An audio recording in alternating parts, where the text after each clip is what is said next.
हे पार्थ, सभी शरीर में आत्मा रहती है। आत्मा को कभी मारा नहीं जा सकता और शरीर को सदा जीवित नहीं रखा जा सकता। अपने कर्तव्य और परिस्थिति को समझकर तुम्हें अपने धर्म का पालन करना चाहिए पार्थ।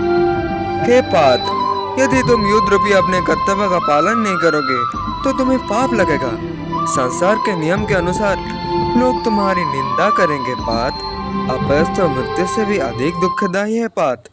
कोई यह नहीं समझेगा कि तुमने गुरुजनों के सम्मान करते हुए युद्ध में शस्त्र नहीं उठाया, बल्कि सब तुम्हें भयभीत और कायर ही समझेंगे पार्थ। यह अपयश तुम्हें बहुत कष्ट देगा पार्थ। अतः हे पार्थ, तुम युद्ध करो। सुख और दुख, लाभ और हानि, जीत और हार में लगा मत रखो।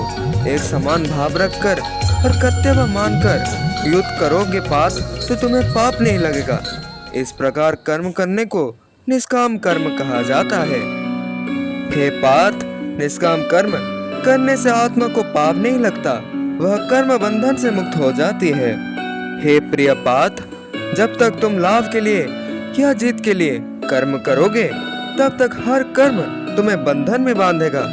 दुविधा और साथ छोड़कर आत्मा के सत्य को जानते हुए निष्काम कर्म करो पार्थ। हे पार्थ, जीत हार की इच्छा से मुक्त होकर कर्म करना ही समता योग कहलाता है, जो दैविक और भौतिक तपों के भय से विचलित नहीं होता, दुख से रोता नहीं कि सुख में नाचता नहीं, क्रोध और घृणा से परे है, जिससे किसी के लिए आशिक नहीं है, वह स्थिर मन वाला मुनि कहलाता है पार्थ।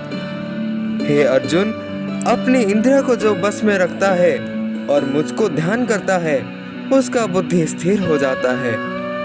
हे पार्थ, सच यह है कि इंद्रिय ही सब परेशानी के कारण है। इनकी आशिक से काम उत्पन्न होता है। कामना पूरी ना होने से क्रोध पैदा होता है। क्रोध से व्यक्ति मोह से फंस जाता है। मोह से स्मृति नष्ट हो जाती है। इससे बुद्धि का नाश हो जाता है पार्थ। बुद्धि नष्ट होने से सब कुछ नष्ट हो जाता है। अतः इंद्रिय को सहमित करके, बुद्धि को मुझ पर स्थिर करके जो अपने कर्तव्य का पालन करता है, वह सब पापों से मुक्त हो जाता है।